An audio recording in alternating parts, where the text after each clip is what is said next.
Hello,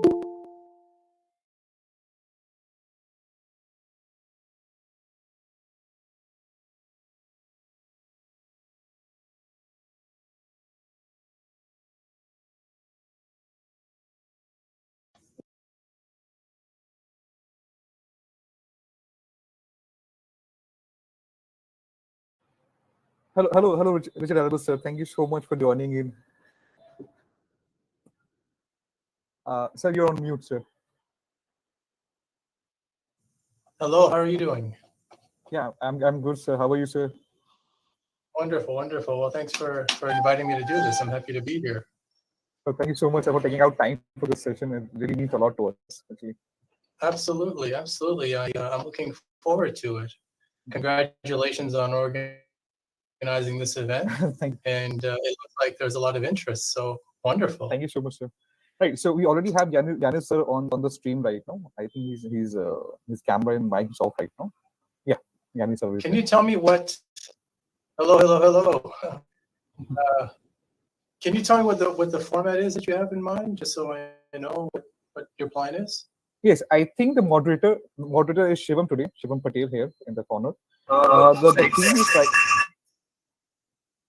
So the theme is, I think they are giving 20-25 minutes to per speaker about the perspective about the idea, and then there's a one-to-one discussions with the audience at large. Okay, I mentioned to Professor Singh yesterday that I have to excuse myself for an examination. Yes, sir. Yes, sir. What time is it going to be? It's 8:30 now where you are? Yeah, it is 8:26 to be very exact. 8:26 Okay, p.m. so, right? so Yeah. just before 10 p.m. your time, I'm going to have to go get ready for examination. But that's an hour and a half. So maybe we should do no more than let's say 20 minutes each, so we can have time for discussion before Richard leaves. Yes, sir. Yes, sir. Yeah. Okay. Yeah. Great. Fantastic. Good to see you, Yaniv. Good to see everyone. I'm just going to go get some water, and I'll be back before 8:30 p.m. Yes, sir. All right. Thank you. All right. Just getting some water.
Do you all want PowerPoint or anything, or are you just happy with just remarks being made? So whatever you're comfortable with. Yes, sir. Okay. Yeah, I don't think I'll do a PowerPoint then. What is everyone else doing? Is everyone else doing a PowerPoint? No? Okay, yeah, I won't do one then.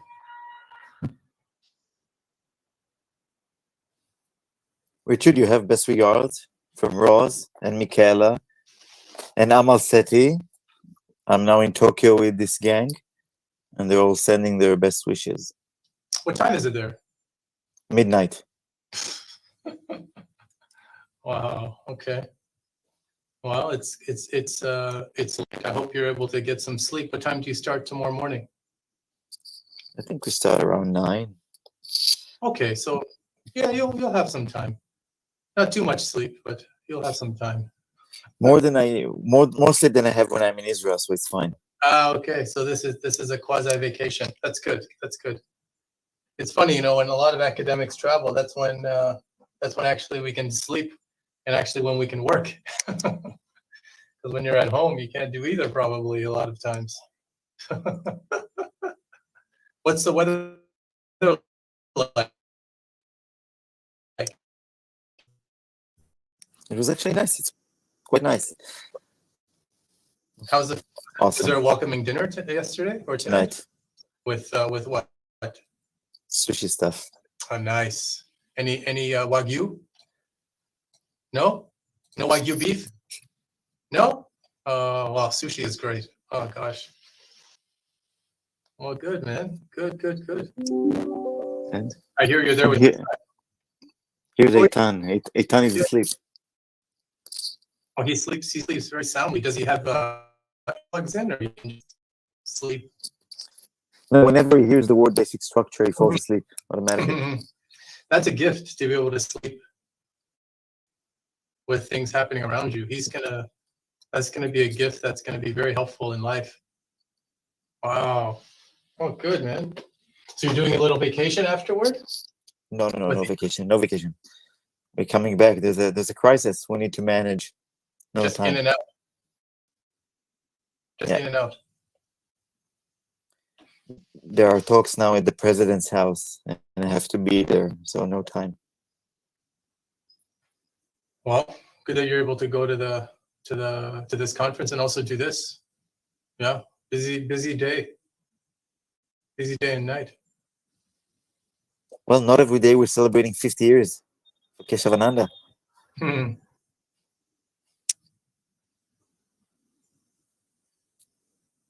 Ashik, was this your idea to put this together? Yes, sir. Actually, we celebrated 48th year in 2021. So I thought, why not 50th year this time? Yeah. I think these landmarks should be celebrated to actually keep that feeling alive. That yes, we still have it and we still respect and endure the Constitution.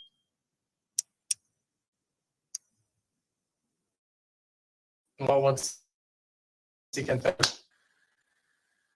I mean, who do you think the audience will be? Your students? It's gonna be on a live stream with YouTube right now, and will be a discussion also. So we'll be sharing the recording with our students and few of the member participants who have registered for Okay, this. great. Yes. So my team was very and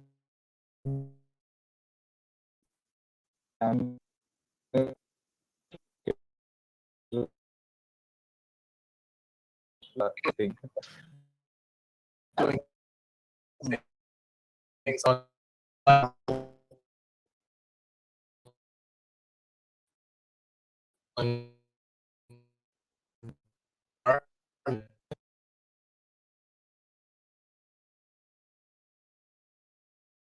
Should we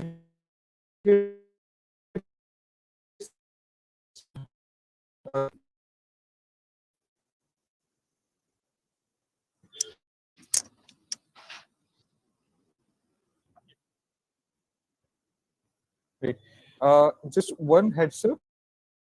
Whoever stays on the screen, yes, I think then we should start. So we should turn off our cameras now? No, not you. For the students, actually. Whoever is on the main stream should open.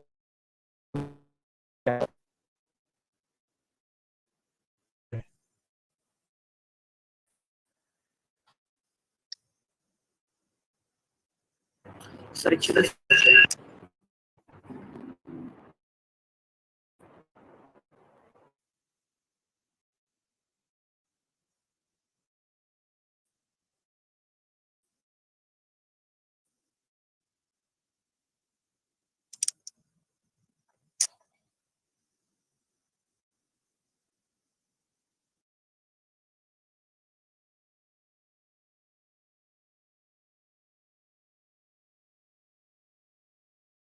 Shivam, we should start actually. And ma'am will join in slowly, gradually. Yeah. Yeah.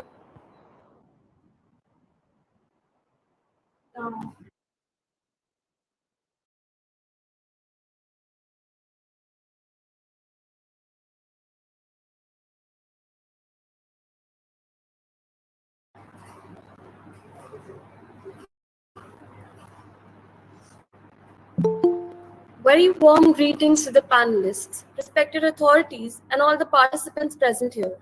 We are honored and pleased to have come together to celebrate 50 years of the basic structure doctrine. For this, we have speakers with us to discuss the various perspectives of the basic structure doctrine and how their knowledge. Our first speaker is Professor Yaniv Roznai, Vice Dean at Mary Radzin Law School and co-director at Rubinson Center for Constitutional Challenges, Professor Richard Albert. William Farish, Professor in Law and Professor of Government and Director of Constitutional Studies at the University of Texas. Professor Yaniv Roznai and Professor Richard Albert. I'd like to say that definitely thankful to both of you, sir. Respected panelists, I warmly welcome you all again. Furthermore, for the smooth flow of the discussion, I would like to lay down the modalities of the session. Each panelist will have 20 minutes of lectures, followed by 30 minutes of question and answer round, open for all. Please raise your hand to avoid any inconvenience, and those joining YouTube lives may drop their question in the comment box. Kindly avoid any kind of interruption while the lecture is going on for the hassle-free conduct of the discussion. Following the question and answer session, we request each panelist to write their close panel. Each panelist will have 5 minutes for the same. I request the panelists to have an eye on the chat box where I'll be notifying the time. I hope we all have no doubts regarding the modalities. 100 years has served to form a state, an army laid in dust, once said Lord Byron.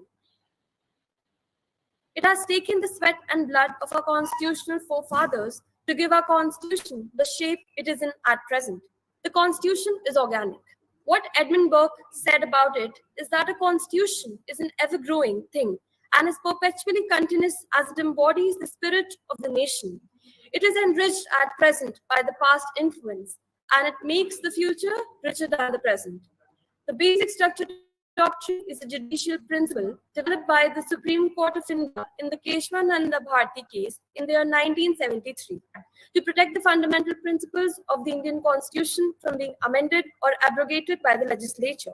The Supreme Court in the Keshwananda Bharti case held that while the Parliament has the power to amend the Constitution, it cannot alter its basic structure. The doctrine has been used by the courts to strike down the several constitutional amendments that were deemed to be violative of basic structure of the Constitution. Now, may I please request our first panelist, Dr. Professor Yaniv Roznai, start with his lecture. Thank you very much. I hope you can hear me well. And I would like to thank the organizers for organizing this event celebrating 50 years of basic structure doctrine and for inviting me to participate. I was asked to give some comparative perspectives on the basic structure doctrine. And what I would like to do in these 20 minutes is to explore some recent developments, globally speaking, which challenge the presuppositions underpinning the basic structure doctrine. And I'll explain what I mean by that. We know that in democracy, constituent power is the power of the people to create and recreate their constitutional order. Now, in constitutional theory, this power is divided between primary constituent power and secondary constituent power. The primary constituent power is an original power external to the Constitution, while secondary constituent power is a power that is derived from the Constitution and limited by it. In India, it is limited by the basic structure doctrine. Now, this distinction is often visible through the distinction between the people and the government. But the question that I want to explore in this presentation is, what if the people themselves are included in the amendment process? This is not the case in India. In India, the distinction is quite visible. You have the amendment power exercised by the parliament, and you have the people in some kind of as a regional constitution-making organ. But what if the people themselves are included in the amendment power, like in many other countries? Are they limited by the basic structure doctrine?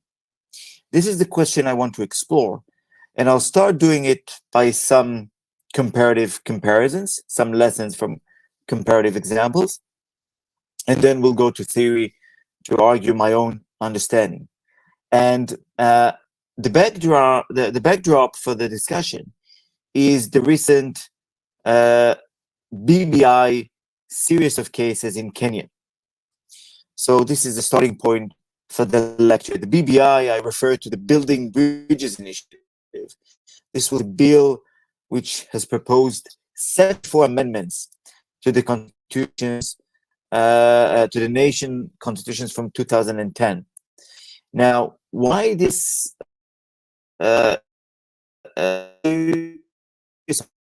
cases from Kenya is interesting? Because we have 3 judgments from Kenyan judiciary. We have the High Court of Kenya, we have the Kenyan Court of Appeal, and we have the Supreme Court.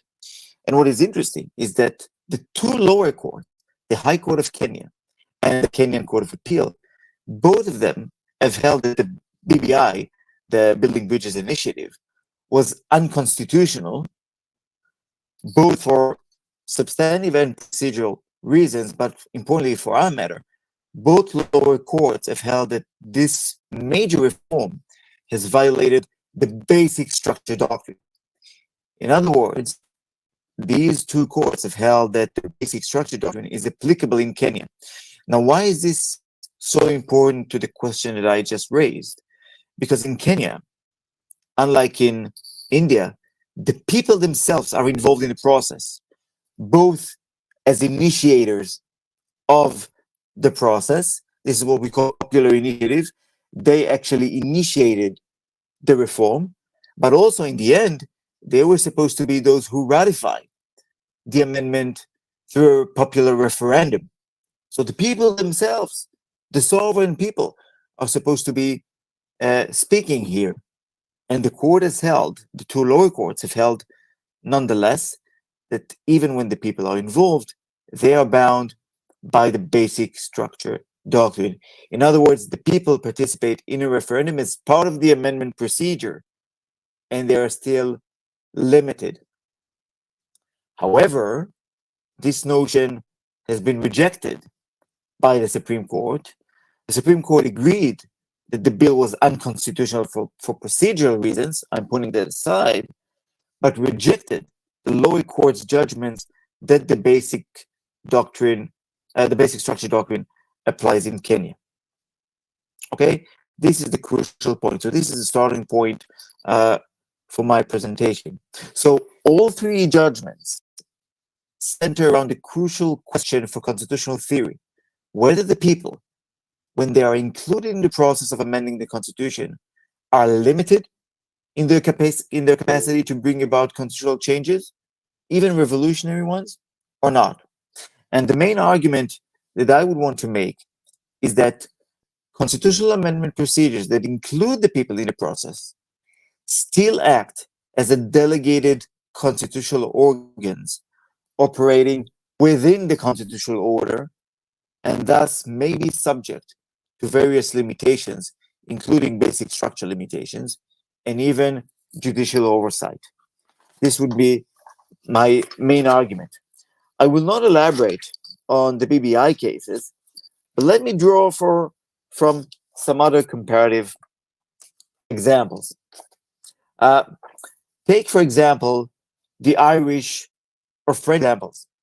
Both in Ireland and in France, the people themselves are included in the amendment procedure. So the people in a referendum participate in the process. In Ireland, when the questions of implied limitations on the amendment power was raised, the court has said that No, it is the superior right of the people to amend the constitution.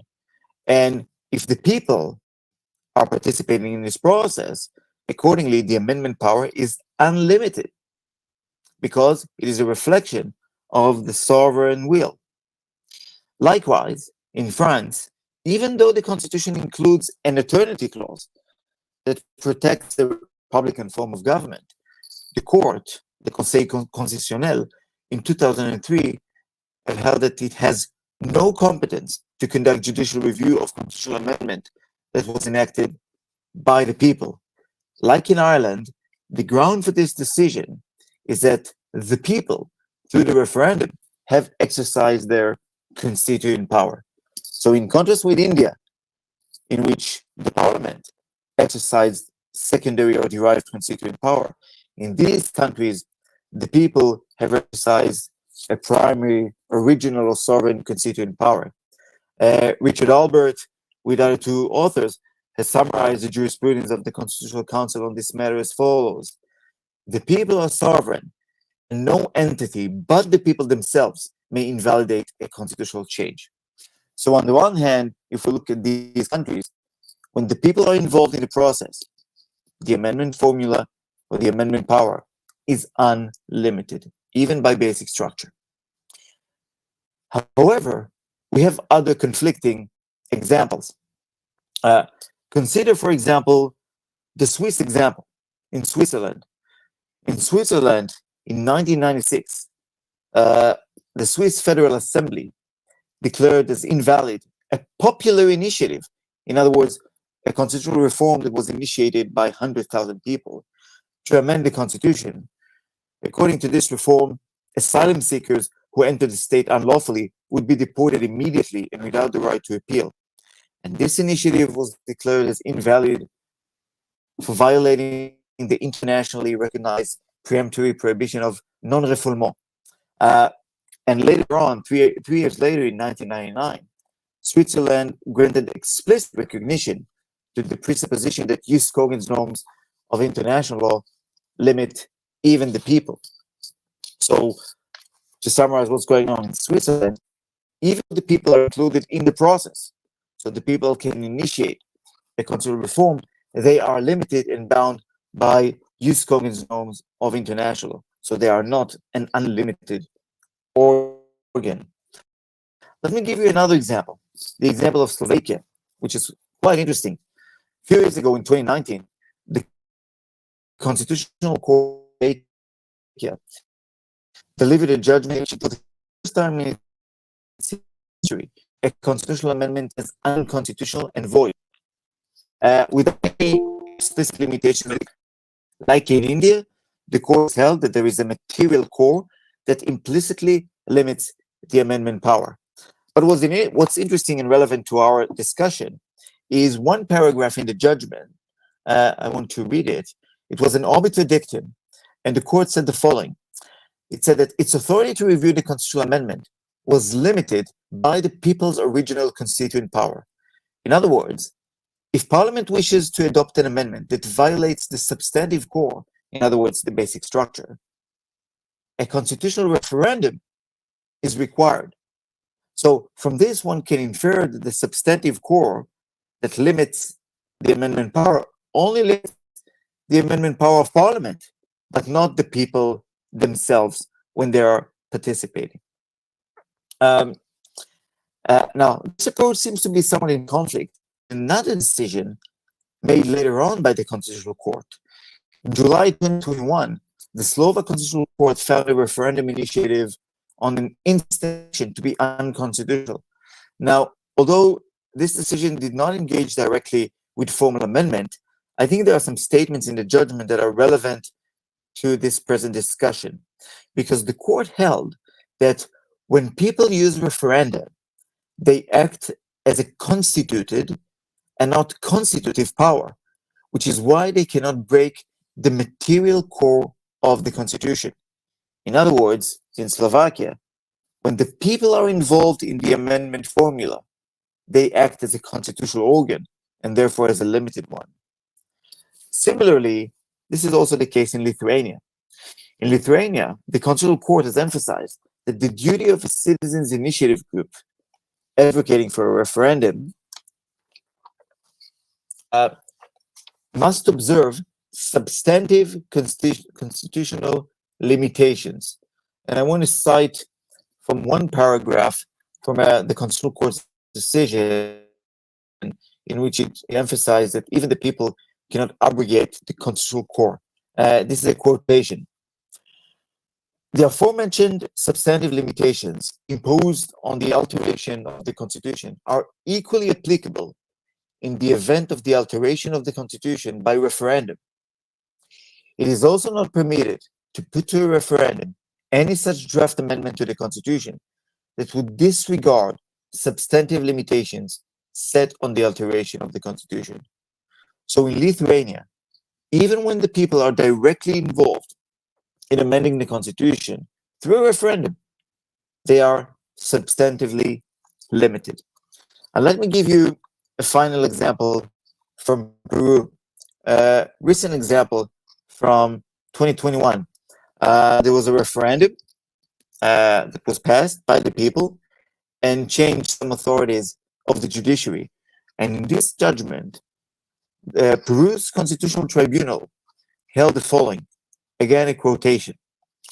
When the people speak democratically in a referendum, it doesn't do so in a legally unlimited power, but as a constituted power, and therefore limited essentially by respect for the fundamental standards of the Constitution. So, on the one hand, we had examples from Ireland and France, in which when the people were involved in the amendment procedure, the court regarded that power as an unlimited one. On the other hand, we have examples from Peru, Lithuania, or Slovakia, or even Switzerland, in which when the people are themselves involved in the amendment power, even though the sovereign people themselves speak, they are still regarded as a limited constitutional organ. So, what is it the case? Are the people limited when they participate in the amendment formula or not? On the one hand, the people, they are the king. They are the new sovereign.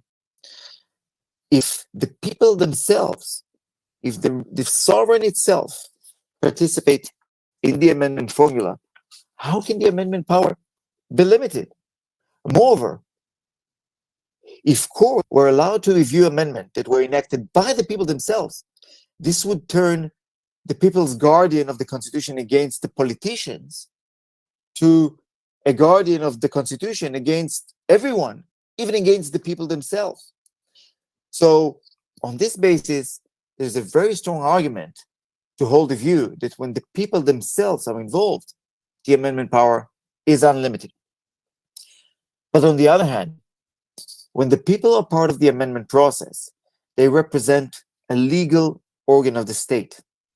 And because there can be no absolute sovereign within the constitutional order, the power of the people is necessarily limited, even when they participate directly in the amendment procedure.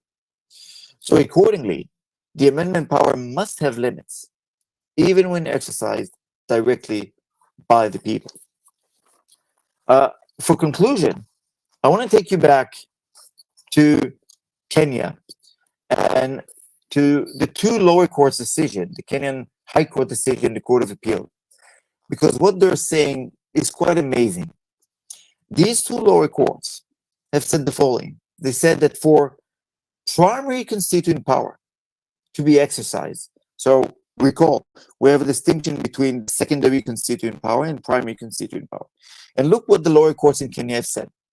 For primary constituent power to be properly exercised, this requires 4 stages: civic education, public participation, deliberations in a constituent assembly, and only in the end, a referendum for adopting or rejecting the Constitution.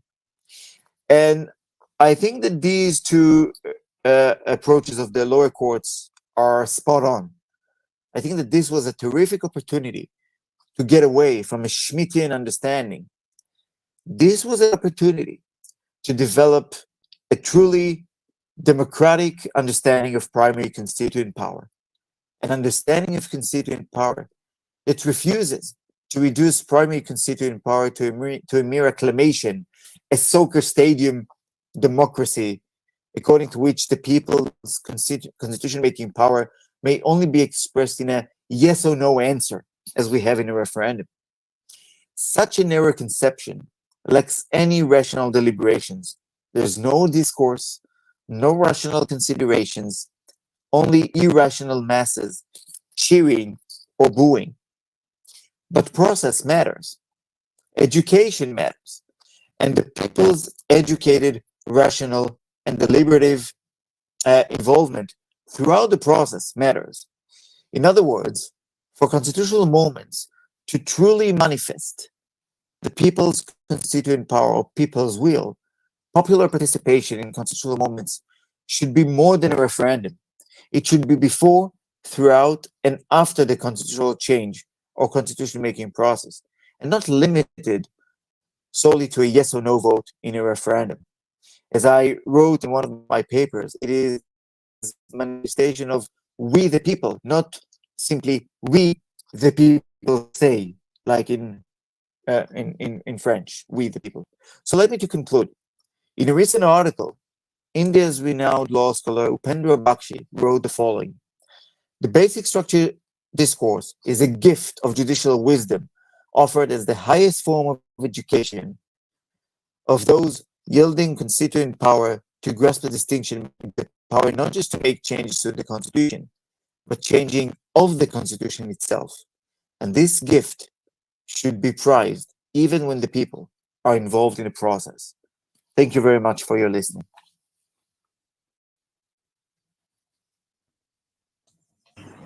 Thank you, sir, for your words. Thank you so much, sir. There is some change in the modalities. Actually, we're thinking to open the window for the Q&A for 10 minutes for each speaker so that it will be more interactive and continuous to the speaker's lecture. So we're opening the window for Q&A for the next 10 minutes for the speaker. Then we'll begin with the next speaker. I think it would be better to interact just after the lecture is delivered by the speaker. By me?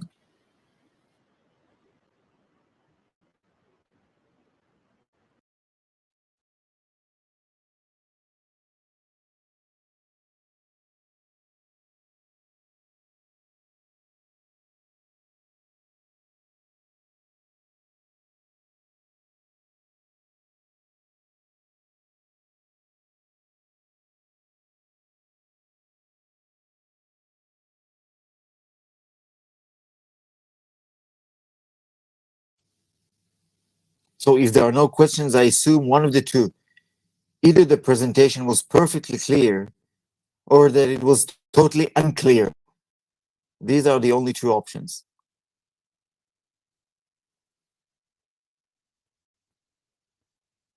Actually, sir, we're waiting for the people who are on the YouTube live to raise the questions. If there are no questions, we ourselves in this meet will raise the questions. We want to give opportunity to the people who are on the live on YouTube. Perfect.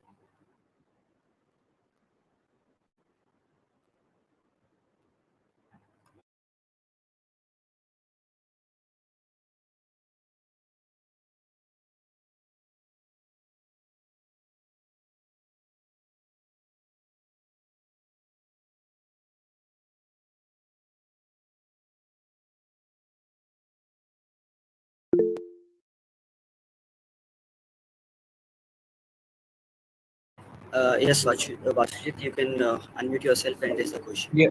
Okay. Thank you, sir, for that wonderful lecture. So my question is that when we say that there is an inherent limitation in the constitution itself, and the law itself is there are restrictions placed on the exercise of power, even when that power is exercised by people.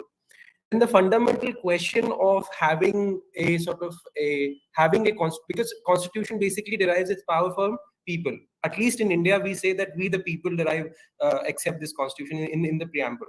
So if the people themselves give the power to the constitution, the argument from that side is what is constitution doing above people's or public morality? So that question actually lingers a lot. So how does you balance these two sides and give an answer which sort of which is acceptable to both the sides. Thank you, sir. So much for this wonderful question. I think that the answer to this question is that we need to look at the people in two different capacities. We have the people as a constituted organ that acts within the constitutional order and within the constitutional procedures.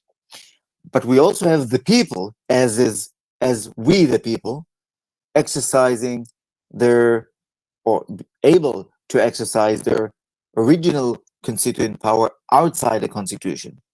So when we say we the people, it is not similar to the people that act within the amendment process. These are two different conceptions of the people. I think that this conceptual distinction can somehow, even if not very in a very elegant manner, answer this question.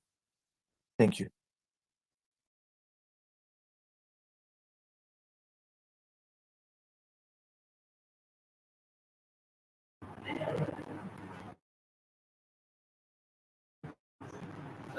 Thank you, sir. There is another question on the YouTube live chat. The question says, can you please explain the term basic structure in simple words? Like, how can we simplify the term basic structure? Okay, so I'll try very briefly to summarize a few hundred of pages of judgments. But very briefly, the idea is as following. The Constitution is not just a piece of paper. The Constitution is a document that is rest on certain understandings, on certain values. Take Israel, for example. Israel is a Jewish and democratic state. If you take away the Jewishness character of the state, or if you take away the democratic character of the state, this is no longer the same constitution. You have basically destroyed the constitution, replaced it with a new one. Now, every constitution has a basic structure. It is not a similar basic structure. It could be different, but every constitution rests on certain values that provide the constitution with its identity, with its character, with its spirit. And if you completely undermine any of these features, it is as if you've destroyed the constitution, replacing it with a new one. And those who have the power to amend the constitution, to amend it, do not have the authority to destroy the constitution and replace it with a new one. Just imagine a building that is being constructed, or a building that was already constructed. It usually rests on certain pillars. If you destroy the pillars of the building, you've destroyed the building. And this you cannot do. So this is, in a nutshell, the basic structure doctrine.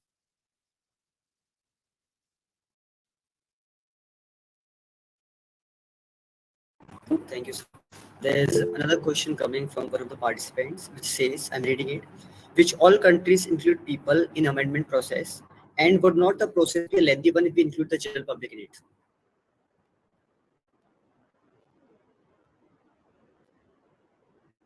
Please repeat, Shivan, the last part of the question. The last part of the question says, if we include the general people in the amending the constitution, would not this make the process lengthy? Okay. Well, not necessarily. I don't think there's a clear relationship between including the people and the length of the document. As you know, the Indian constitution is quite a long document, even though it doesn't include the people. So I don't really see a clear connection between the two. And as a matter of fact, empirical studies have showed that amending the constitution through a referendum is usually more difficult than the ordinary amendment procedure by parliament, which is usually around 2/3 majority. So actually, when you have the people included in the process, it makes the constitution slightly more rigid than when you have the process totally controlled by parliament. This is particularly the case if you have one major party that controls the process, or you have a that is between two factors.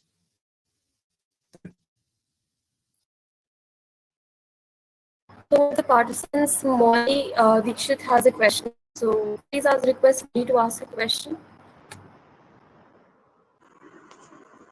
Yes. Am I audible? Right. So first of all, it's an honor to be part of this discussion.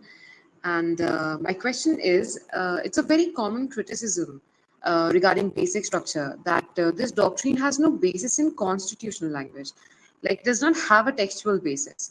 There are no provisions stipulating that this constitution has a basic structure and that the structure is beyond the competence of amending power. So I would like, what are your views on this criticism? Yeah, thank you very much, Molly. That's a terrific question. Molly, let me tell you a story. Every morning, I bring my child to the kindergarten in the morning.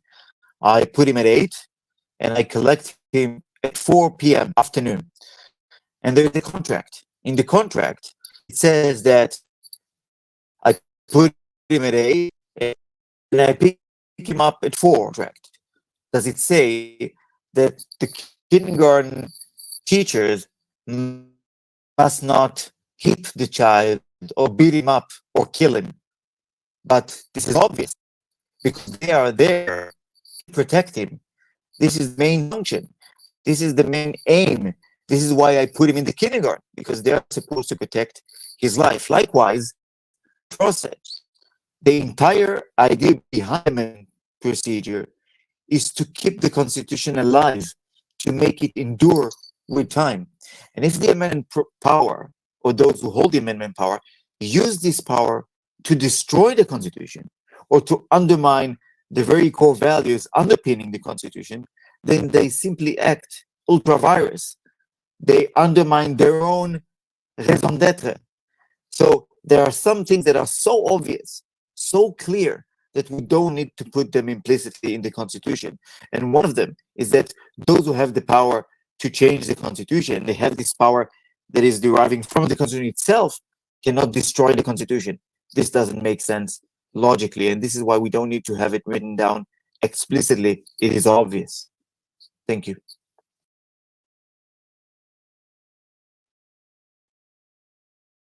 Thank you so much, sir. Your session was indeed very insightful and fruitful. And due to the paucity of time, I'd request our next speaker to come up and continue his lecture. Before that, I'd like to put up a question. So the basic structure doctrine has some principles common to all, but the term basic is not audible. No, I'm sorry to interrupt. Actually, we are beginning with the next speaker, and actually, she's posing the question to the next speaker. Thank you so much, Roznai.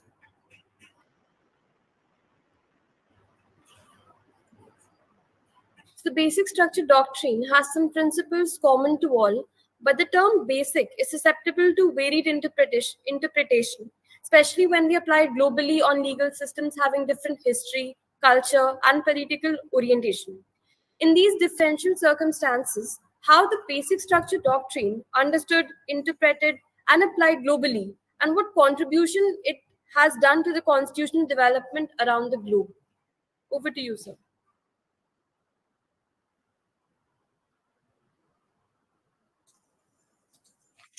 Well, hello from here in Austin, Texas. I understand for most of you it is in the evening. Here it's 10:30 in the morning. I want to thank you for inviting me to participate in today's discussion. It's really an honor to have the chance to exchange ideas about this momentous anniversary, 50th anniversary. And that's where I want to begin. I want to begin with the anniversary because my invitation to join you suggested that this would be a celebration of the 50th of the structure doctrine. And I want to interrogate that word, interrogate the choice to call this gathering a celebration, because I want to ask, what's being celebrated? Why is this being celebrated? And should it be celebrated? That's where I want to begin.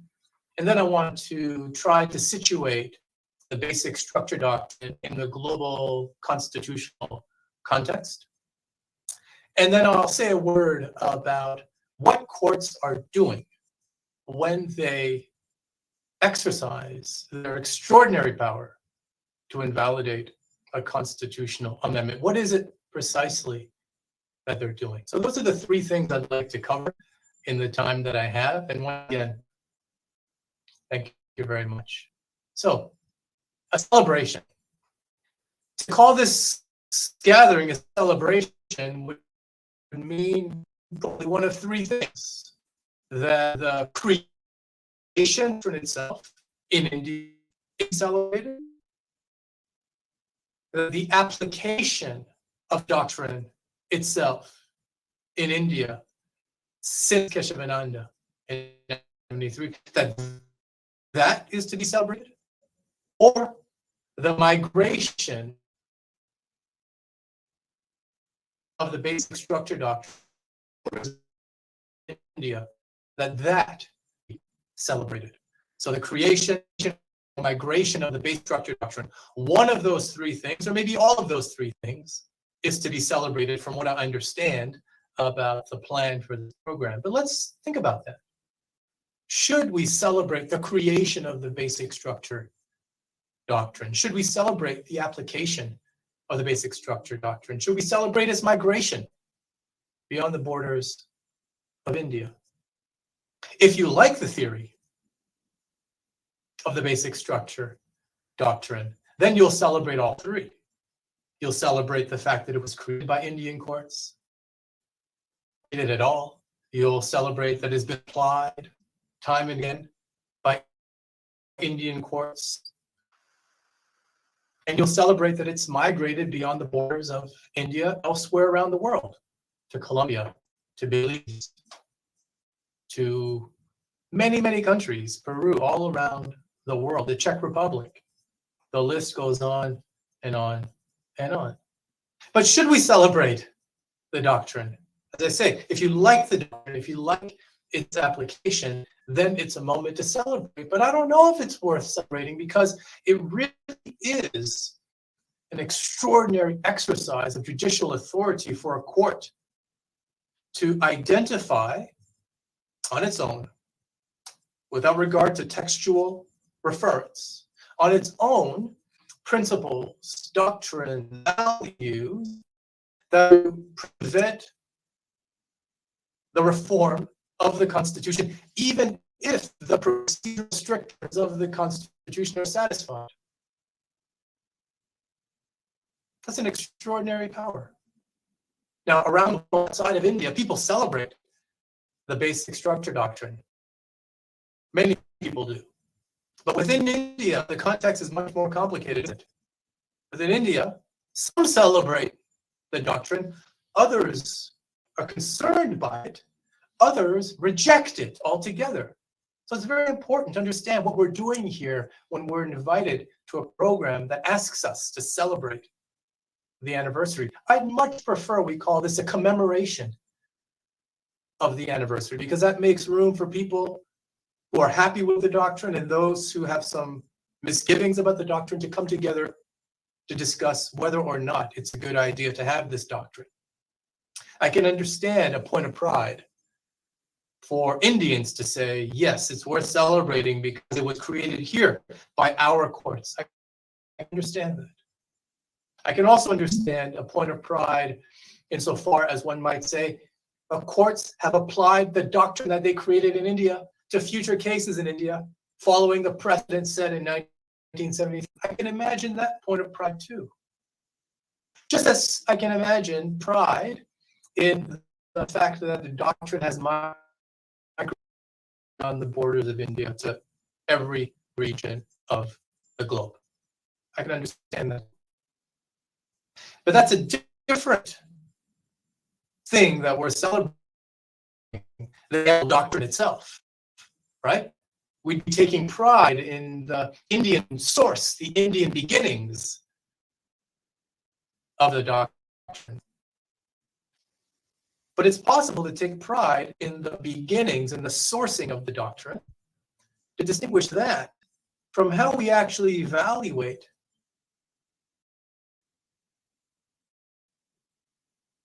whether or not the doctrine is a good idea. Distinguish these two. Set aside the national pride one might have about the source of the doctrine. And now let's talk about the actual doctrine itself. Is it worth celebrating? Well, if you believe that courts should have this extraordinary power to exercise two roles in one time, two hats that are usually worn separately. If you want to fuse two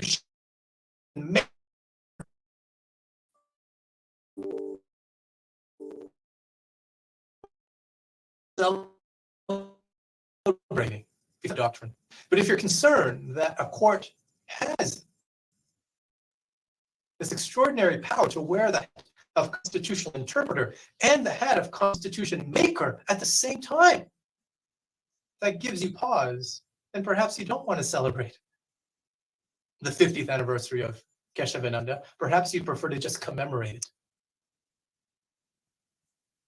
Now, why do I say that the basic structure doctrine, as it's applied today in India, why do I say that it gives the court the power both to interpret the Constitution and to make the Constitution? How is that possible? These are two roles that are historically kept separate. Courts interpret.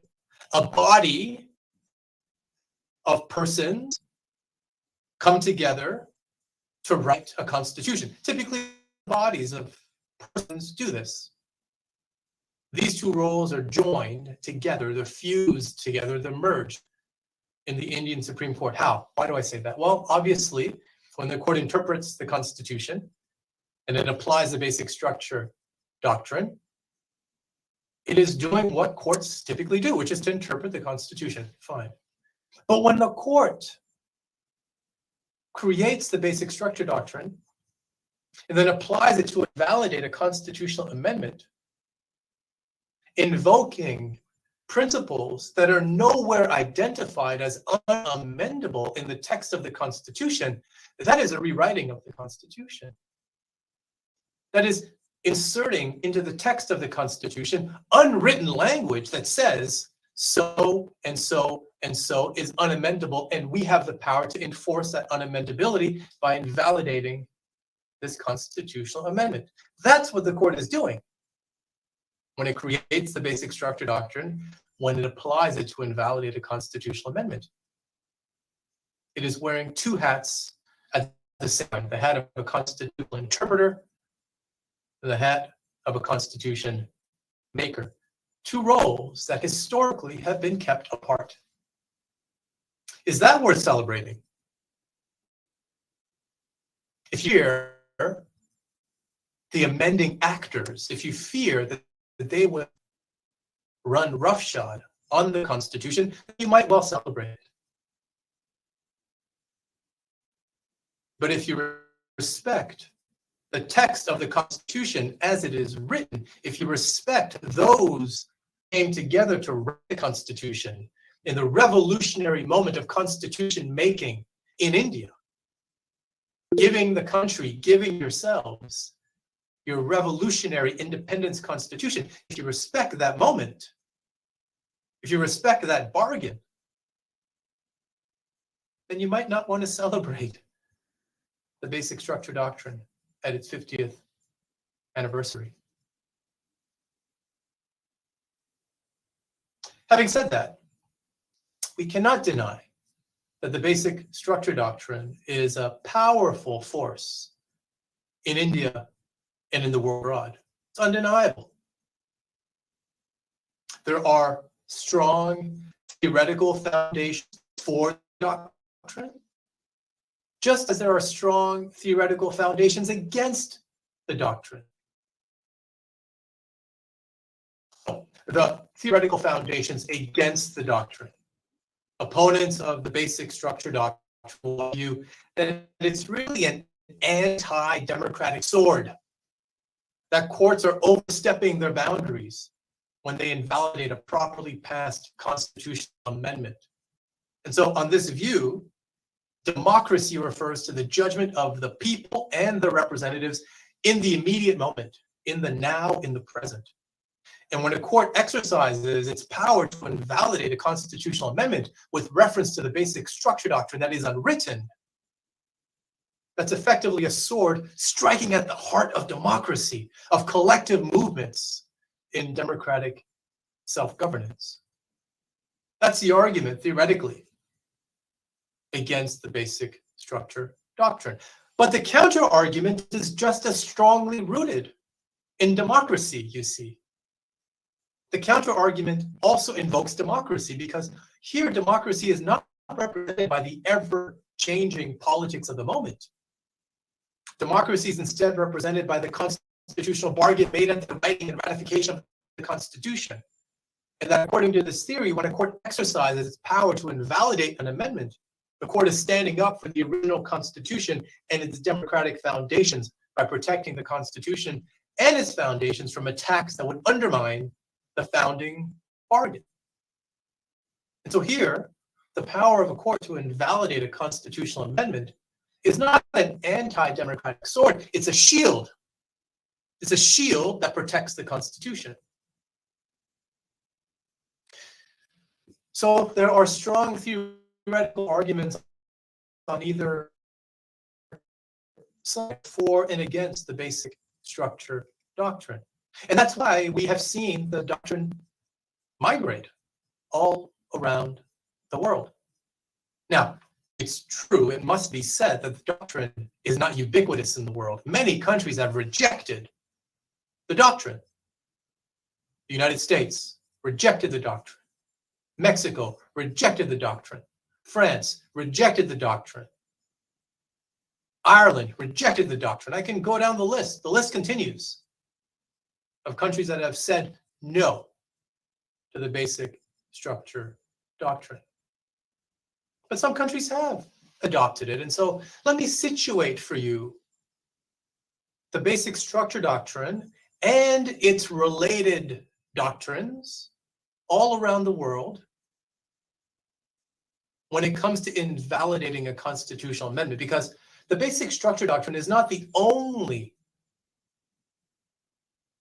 justification for invalidating a constitutional amendment. There are many justifications that courts can use and have used to invalidate a constitutional amendment. So, for example, courts around the world have invoked procedural irregularity as one reason why an amendment should be invalidated. So, for example, in Taiwan in 1999, the National Assembly amended the Constitution, but that amendment was challenged because votes had been cast in the National Assembly using anonymous ballots between the second and third readings of the amendment bill.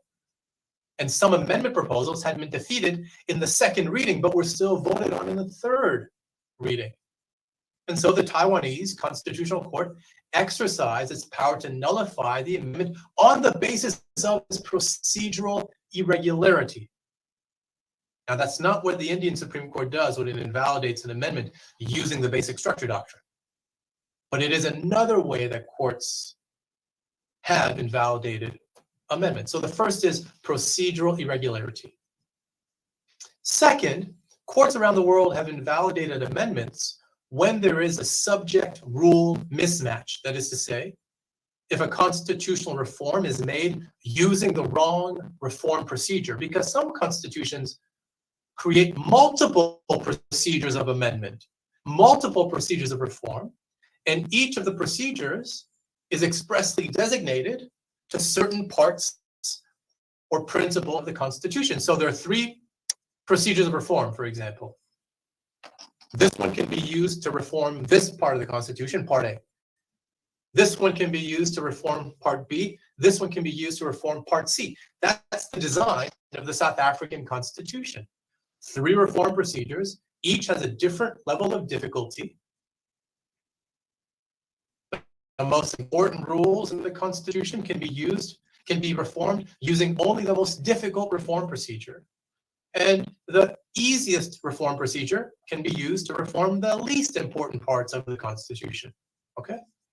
Now, when you have this kind of design, you have multiple procedures to reform the Constitution. Each procedure can be used to reform a different part of the Constitution. When you have this design, which I've called an escalating structure of constitutional reform, there's a possibility that political actors will try to use the easiest threshold to make a reform to something that requires using the hardest threshold. Because if you're a political actor, you're an incumbent, you want to make the reforms that you want to make.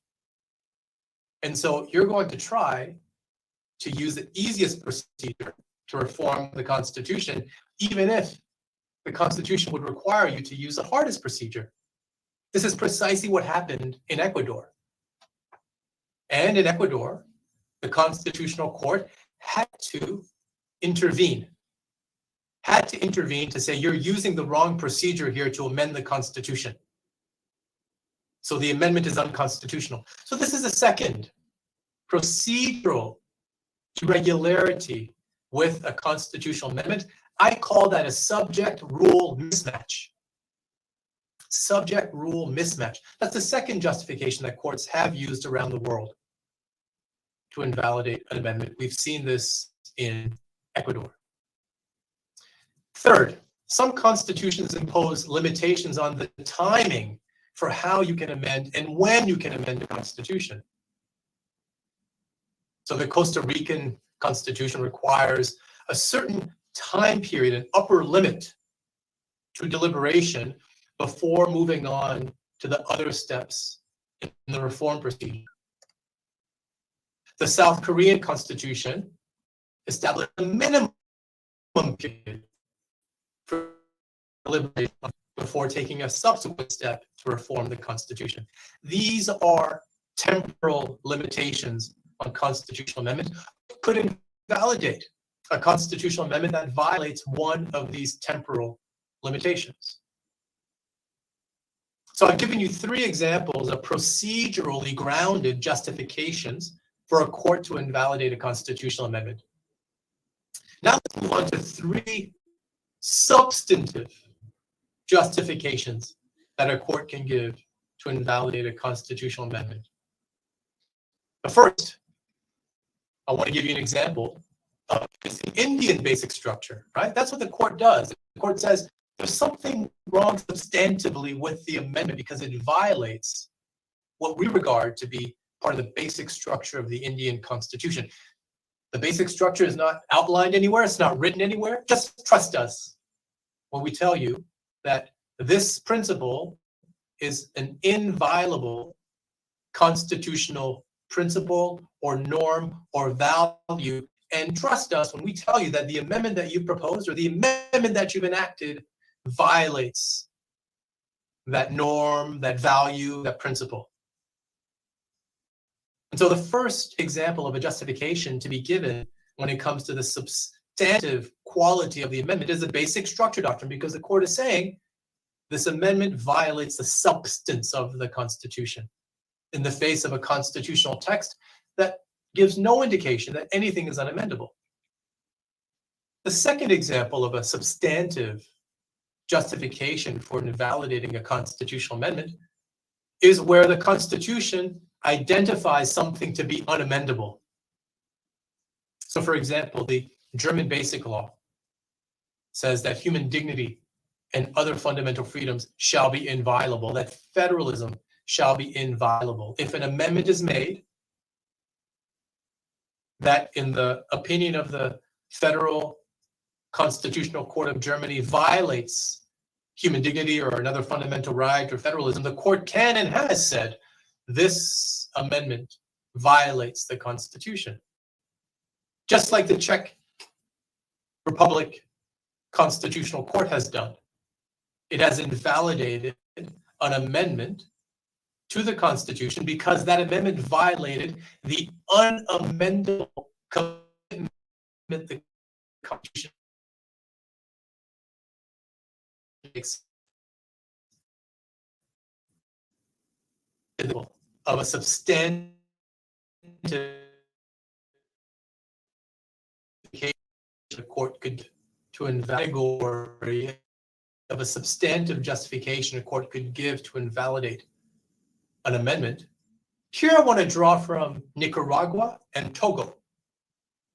These are two countries who in 2004 and 2005, respectively, invoked supranational law to call into question a domestic constitutional reform. So many countries, many countries around the world are members of international organizations that have a charter of rules or a charter of practices. And these international organizations often have an adjudicatory body that's responsible for enforcing those rules and those practices. Well, if you're a country that has signed on to one of these international organizations and the accompanying charter, and if you do something that violates one of these international charters, then the adjudicatory body could find that the amendment you've passed is in conflict with that international charter and therefore incompatible. That's what happened in Nicaragua in 2004 and Togo in 2005. Okay, so what I've done is I've given you 6 justifications that courts can use to invalidate a constitutional amendment. I've done that to situate for you the Indian basic structure in the global comparative context to show you that the Indian basic structure is just one of 6 ways that courts around the world invalidate amendments. And so when you compare the Indian basic structure to the other ways that courts have invalidated amendments, you may conclude that the Indian basic structure rests on very weak premises compared to the other 5 bases for invalidating an amendment. What's weaker and stronger in your view as a justification? Invalidating an amendment that violates a procedure for amending the Constitution. You need 2/3, for example, approval in the Parliament, but instead they get 2/3 minus 10 votes. And it goes to the court and the court says that's unconstitutional. Is that stronger or weaker as a justification than the Indian Supreme Court saying this amendment is unconstitutional because it violates the written principles that we tell you are unamendable, even not written as unamendable acts of the Constitution, even though the court discerns the existence of these unamendable rules case by case, without regard to anything but its own views. And things might be stronger in the Indian basic structures case if the courts were unanimous when they did rule that an amendment were unconstitutional. But as you know, neither Keshavananda nor Minerva Mills was unanimous at the court. In fact, 7-6. So I'm giving you these examples drawing from the global comparative experience so that you can situate the basic structure doctrine against the backdrop of other courts in the world and invalidate constitutional amendments. Is the basis for invalidation in India strong or weaker than the other that I've mentioned? So I'm going to close now with just one final word. We'll close with a word about the Indian basic structure in just the larger context of comparative constitutional theory. And I want to come back to the very first point that I began with. Is it worth celebrating the doctrine? I think on the one hand, yes, it's worth celebrating because the impact that the doctrine has had in India, in the region, and around the world is undeniably powerful. I didn't say undeniably positive, nor did I say undeniably negative, but it's undeniably powerful.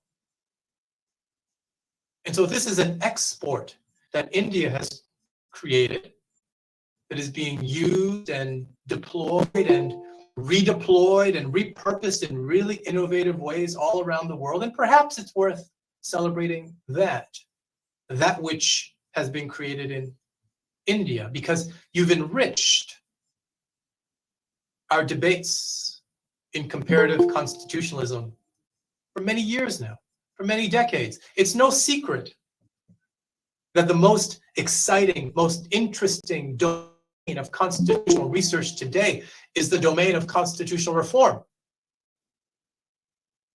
This is typically the domain of political scientists.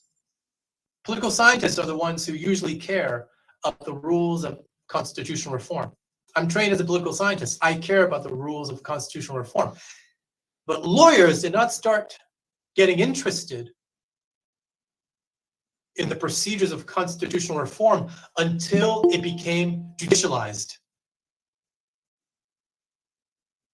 And part of the judicialization of the rules of constitutional reform, a big part involves India.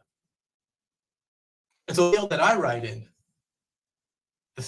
write in, constitutional reform, I have to give gratitude to India because it has popularized the field and attracted lawyers to start thinking about, writing about, reflecting upon the rules of constitutional reform. Before, as I said, it was all about political scientists. They're the ones who cared about the rules. Now it's political scientists and lawyers and historians and sociologists. And a big reason is because of the basic structure doctrine that has been innovated, popularized by the Indian Supreme Court. So maybe that's worth celebrating. Maybe I should thank the Indian Supreme Court for helping to popularize the field that I work in, for helping to draw me into the field. So if you ask me to celebrate something about the basic structure doctrine today at the 50th anniversary of Keshavananda, that's what I will celebrate, is that the field in which I write is thriving. And a big reason for why it's thriving is the Indian Supreme Court's judgment 50 years ago in 1973 in Keshavananda. And so thank you very much for your invitation to be with you today. It's been a pleasure, it's been an honor, and I wish you happy anniversary, or if you don't want to celebrate, sad anniversary. But nonetheless, it's an anniversary no matter how you feel about the basic structure doctrine. The question is only whether it's worth celebrating or simply remembering. Thank you so much, sir, for your valuable insights in the doctrine, on the doctrine. It was also interesting to listen to you because I was surprised to the extent that you have researched on the Indian Constitution development. It was really wonderful to listen from you, sir.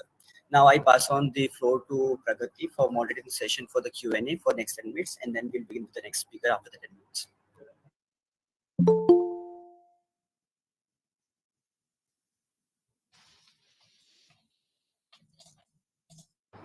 So the house is open for any kind of questions that the participants have. They can either write their questions in the chat box or they can ask their questions by a raise of hand.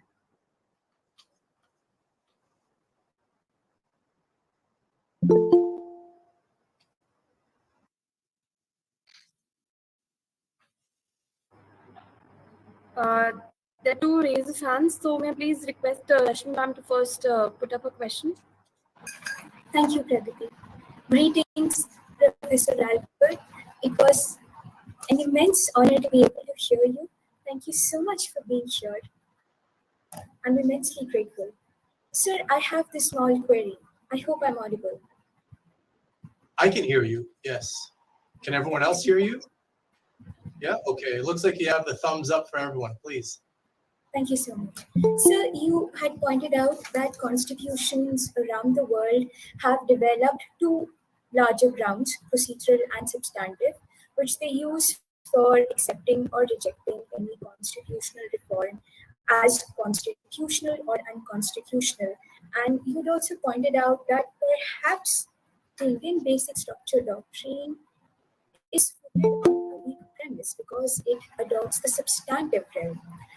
Sir, how do we reconcile the want for being principled? And how far does the procedural correctness also guarantee correctness in terms of principles? Well, thank you for the question. And you're quite right that I was trying to create a juxtaposition between procedural justifications for invalidating an amendment and substantive justifications for invalidating an amendment.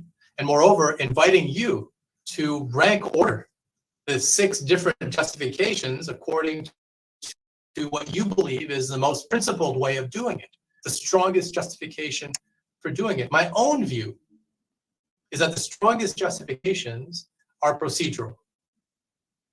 Where a constitutional text says this is how you must amend the Constitution, and political actors fail to adhere to one of the rules, procedural rules, a court is justified in saying that's incorrect. You haven't met your responsibility under the Constitution to abide by the rules in the text of the Constitution. Now, that's not to say that there are no justifiable grounds for a court to invalidate an amendment on substantive justifications. No. So let's compare the Indian Basic Structure Doctrine with the Czech Republic Constitution's recent invalidation about a decade ago. Invalidation of an amendment about a decade ago. So here's what happens in India.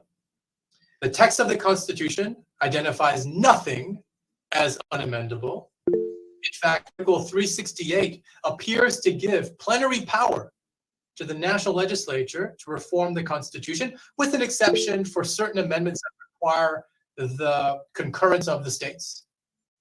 But generally, the national parliament can do whatever it wants. There are no textual limitations on the power of reform in Article 368.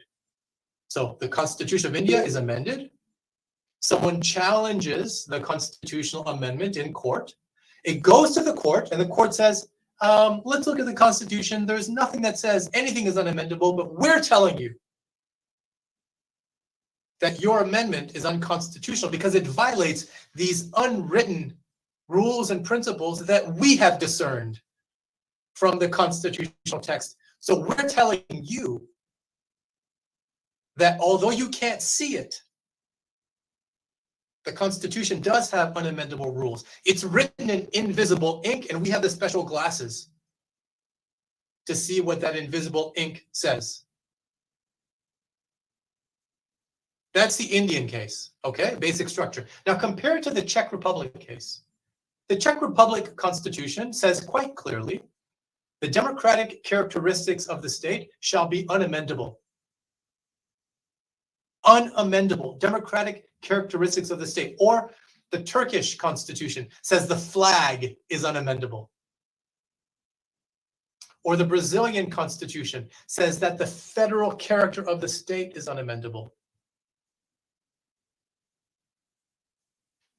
In the Czech Republic, when an amendment was passed that sought to shorten the term of service for elected representatives, the court reviewed that amendment because someone brought it to the court to say that shortening the terms of service for elected members of parliament violated the democratic characteristics of the state. The court had to make that determination. And ultimately, the court ruled that the amendment was unconstitutional because it violated this unamendable commitment to democracy. The difference between the Indian case and the Czech Republic case is that in this one, in the Czech Republic, the Constitution identifies what is unamendable. We can all read it. You can read it. I can read it. Everyone can read it. So there's a greater, one could argue, greater legitimacy, legal legitimacy for the court in the Czech Republic context to invalidate an amendment because there's a textual constitutional referent that authorizes the court to do that. Whereas in the Indian case, where does the authorization come from? It is a self-granted authorization, and perhaps you're fine with that.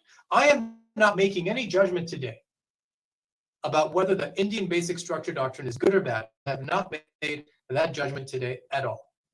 I'm simply pointing out to you the differential strength and weakness of the justification upon which the Indian Basic Structure Doctrine is grounded versus all the other ways that courts around the world invalidate amendments.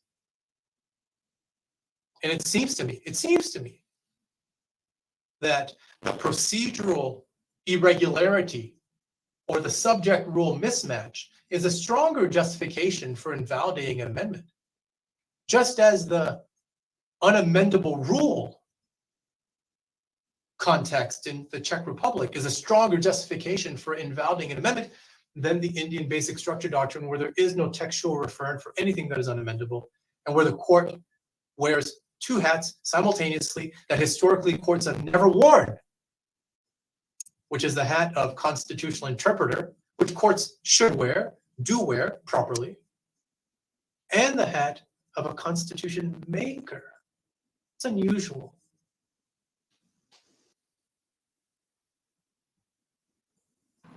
Thank you so much, sir. Thank you for your response. Thank you, sir, for answering the question. We have a couple of hand raises here, so may I please request Vasjeet sir to shoot his question in?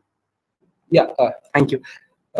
So as far as my question is divided into two prongs, sir. The first is the legitimacy question, and the other is about the sort of deliberate void which is created in the basic structure, so as to sort of amend, or so as to incorporate other things into that whole system.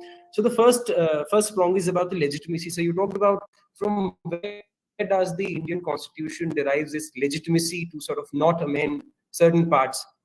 So Article 13 actually talks about those parts which are laws which are in derivation with the fundamental rights, are the laws which shall not be amended, are the laws which shall not be trifled with by the Parliament.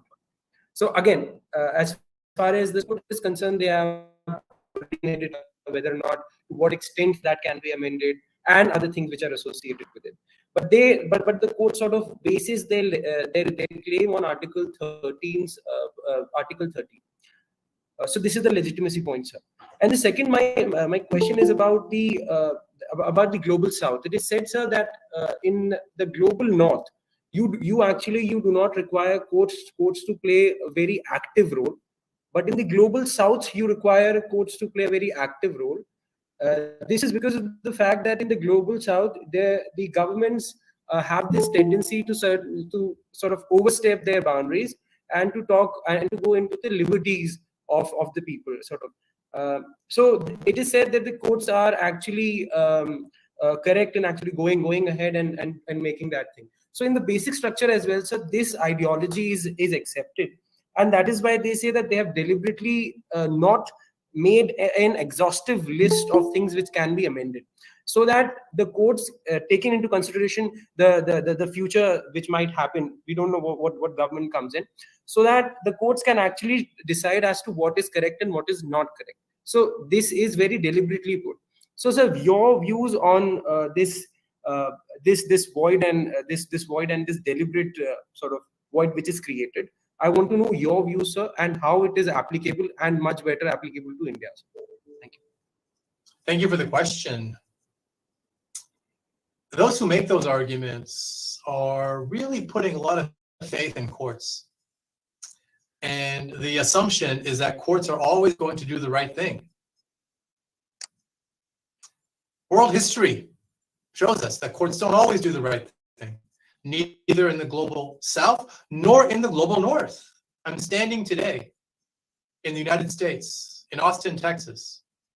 The history of judicial violence in matters of rights and liberties and freedoms in this country is undeniable. This is a judiciary in the global north that has trampled, eviscerated rights. I can give you examples of courts in the global south that have done the same. The point is that to rest your faith in one institution and to give it this all-encompassing authority, I think that's a recipe for trouble, at the very least. Much better to create a system of checks and balances, a system of interlocking oversight powers that makes it hard for political actors to exercise their power, rather than give all authority to one body, a court, to protect everything about constitutional life, because courts can be captured. And presidents know this, prime ministers know this. They know that they can't do all the things that they want to do. So imagine, just think of a prime minister or president who has nefarious thoughts, nefarious ambitions, nefarious designs on the state. The prime minister or the president, she is going to know that she can't do it herself.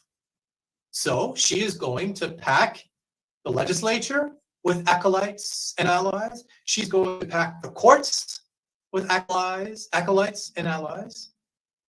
And it's those institutions that will do the dirty work for her. And so in that kind of context, do you really want to give the court the power to invalidate amendments? Imagine the legislature is resisting the nefarious president and is actually trying to stand on the side of democracy and constitutionalism and the rule of law. And imagine it's in the same breath that the court has been captured by the president and all of the acolytes of the president are on the court. The court is going to invalidate the amendment, the democracy promoting amendment of the legislature, doing the bidding of the president. So it cannot be the case.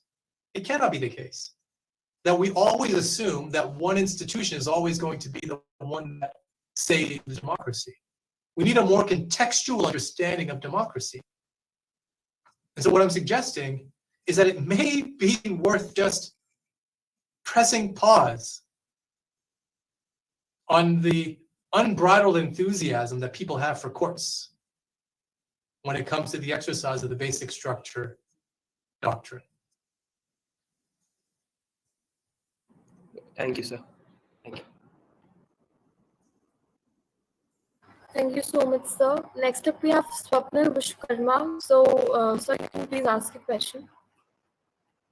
Thank you very much. Greetings, sir.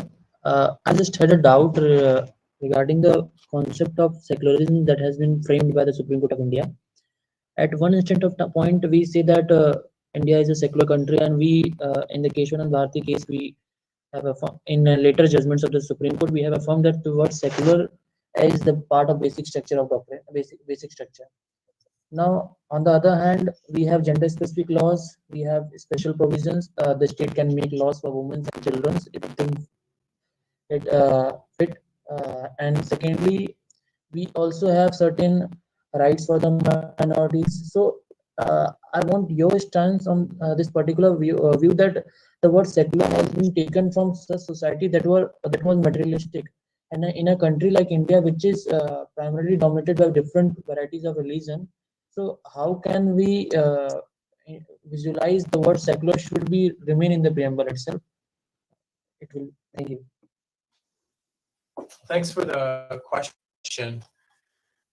The interpretation of any constitutional principle, any constitutional rule, that is the province of the court.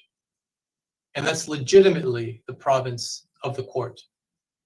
But in contexts where the court does not have the power to exercise this extraordinary authority to invalidate amendments. So imagine a context that is not the Indian one. So imagine a country where courts can properly exercise the power of constitutional interpretation, but the court does not have the power to invalidate amendment. What happens in that context when the court interprets the Constitution in a way that is inconsistent with the national values, popular sentiments of the people and political actors? What happens? Well, what happens is that the amending actors can amend the Constitution to override the constitutional interpretation of the Supreme Court. And so what I'm suggesting here is that the basic structure doctrine is the source of many, many problems. Because if one is displeased with the way the High Court, a Supreme Court, a constitutional court, is interpreting the Constitution, you have no recourse if the court has the power to invalidate amendments. You have no recourse. The only recourse you have is to rewrite an entirely new constitution.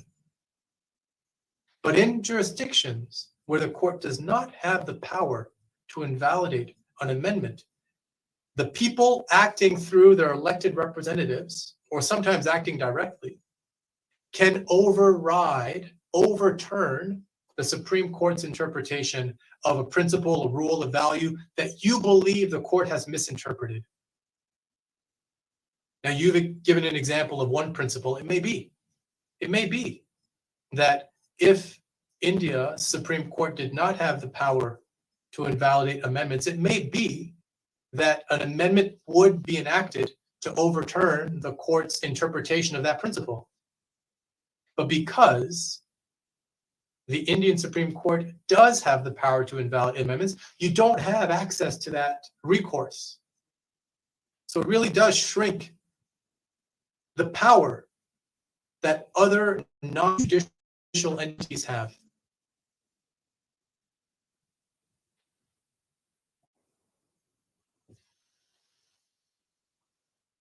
So the next question that has been put up in the chat box is by Yogesh Patel, and he says that, so don't you think that the whole criticism around basic structure is a very positivist approach towards the natural document like the Constitution? So do you want Well, there are many different approaches that one can take to interpret a constitution, and I'm proposing to you just different ways of understanding what courts do. It really is up to you to determine which you think is better. I'm not trying to convince you of any answer. I'm just trying to expose you to different ways that courts have exercised their powers around the world.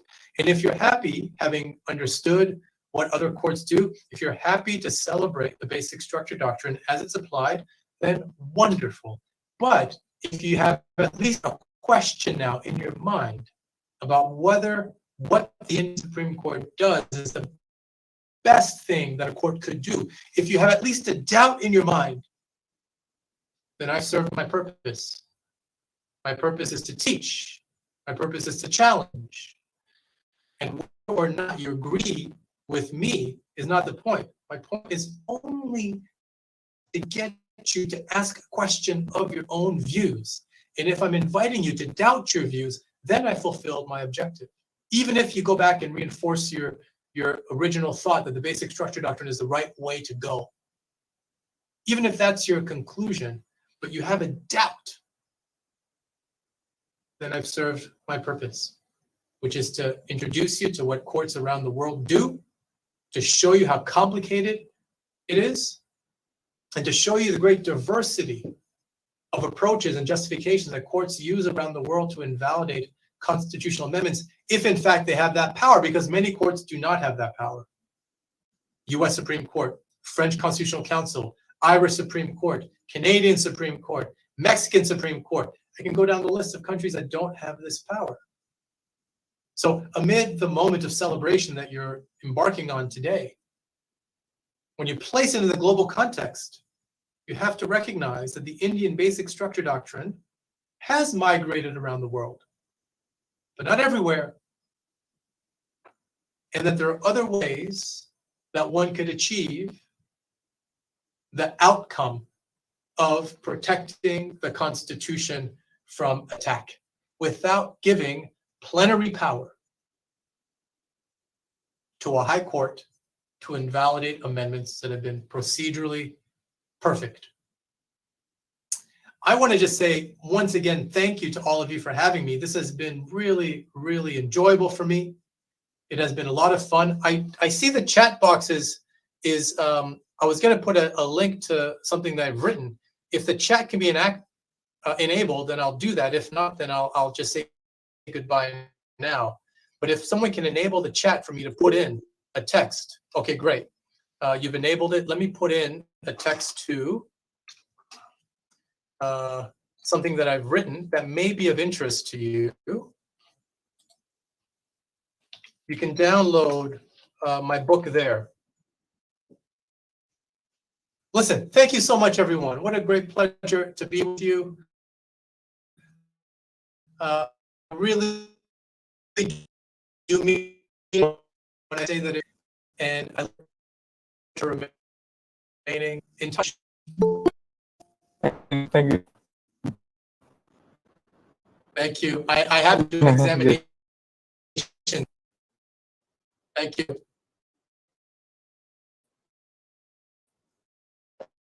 Time.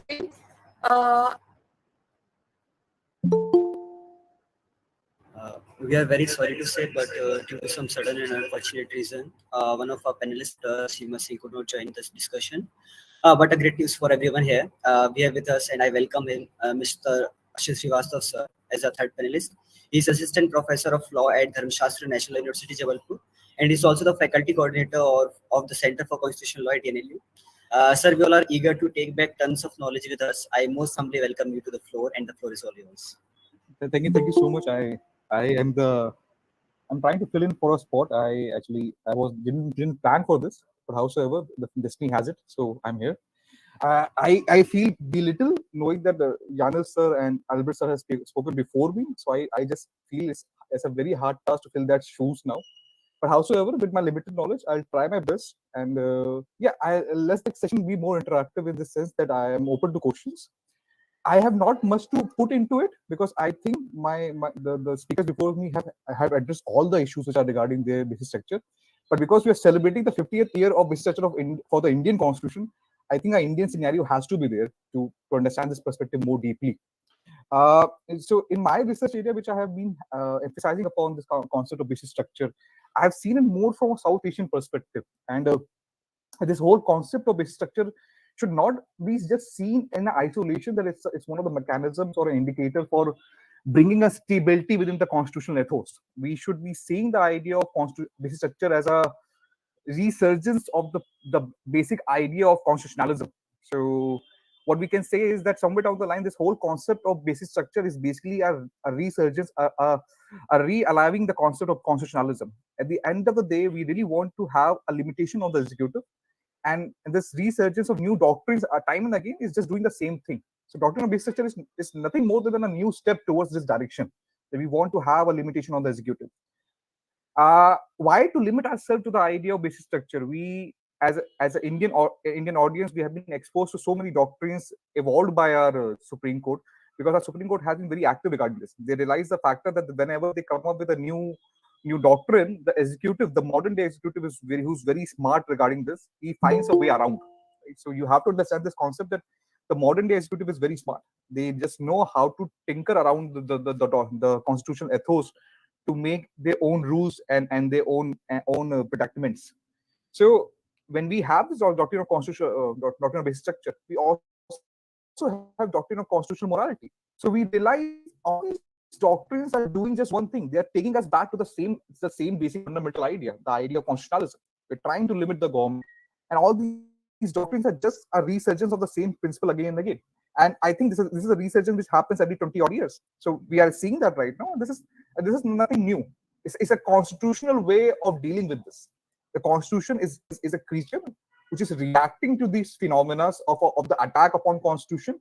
So if a human being will react to an attack upon it, it will defend itself. So it's a constitutional defense system mechanism which is coming forward. It is trying to defend itself against the executive onslaughts. Time again, this is and possibly the contours will be changing with time. Possibly next 20 years we might have a new doctrine coming into existence. But the idea is to have this different mechanisms for ourselves that we change time and again. How doctrine of structure, certain principles which are very common to this phenomenon. How drawn to this South Asian perspective, and I got to add the speeches made on which at Albert. So I'll be giving the due credit in my paper for sure. The first which I think would be required to have an idea of this structure is the principle of founding fathers. If you, I mean it in a very practical sense, it's not founding fathers to be precise. It could be founding myths also. But the concept is that we have given basic structure a very patriarchal sense of our ideology. Oh, our founding father has said this, so this becomes the basis of the idea of basic structure. So if you refer to any kind of judgment which have been made throughout the decades of 1970s onward, when we saw the evolution of the basic structure, be it question of the be it the minima will judge, be it the NJAC judgment, whenever the Supreme Court has tried pending basic structure, the underlying tone founding that founding father who has said this, thus this becomes the basis for defending the concept of basic structure. If I say secularism is a part of basic structure, if I say that free elections is a part of basic structure, if I say rule of law is a part of basic structure, I'm defending some or the other founding father underlying that story. Oh, the founding father has said this in the Constitutional Assembly, so we should make that as a basis.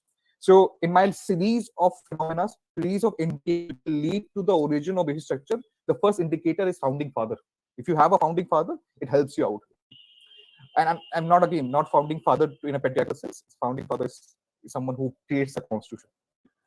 The second indicator which I feel will lead to the idea of origination of basic structure, and again this might overlap with the first principle, the founding father one. The second principle would be a constitutional continuity, right?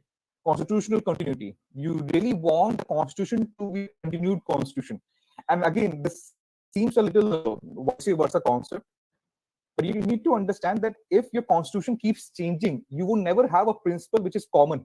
I'll quote an example for this. This happened in South Asia a lot. That we had a Pakistani constitution which has been changed 3 times, and this confusion was before the Pakistani Supreme Court itself, that they did not know what should they regard as the doctrine of basic structure, what principles should be the part of basic structure, because they had 3 constitutions within the span of 20 or 30 years.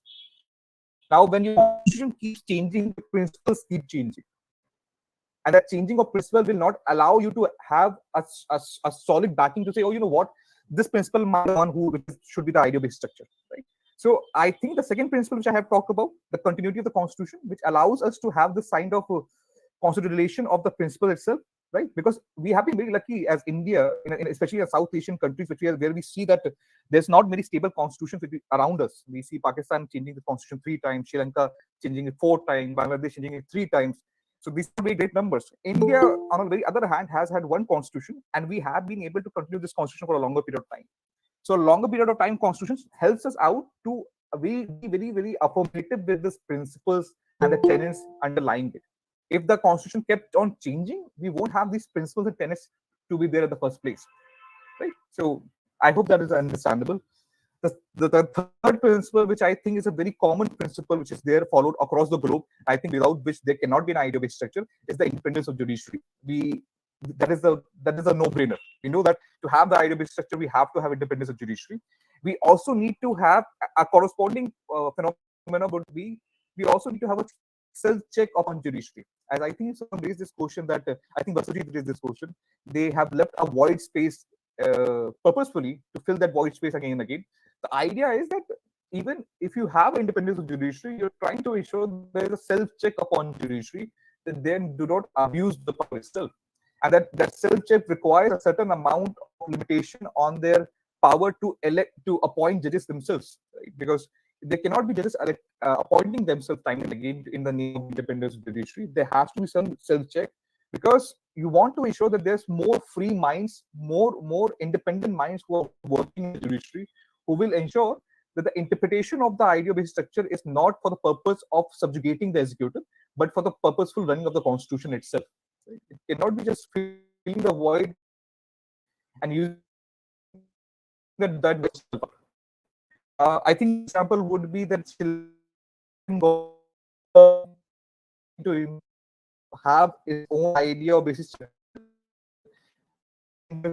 quite violent that time. So independence was not something a part of the Sri Lankan phenomena. So yes, a lack of that indicator led to the downfall of the whole concept.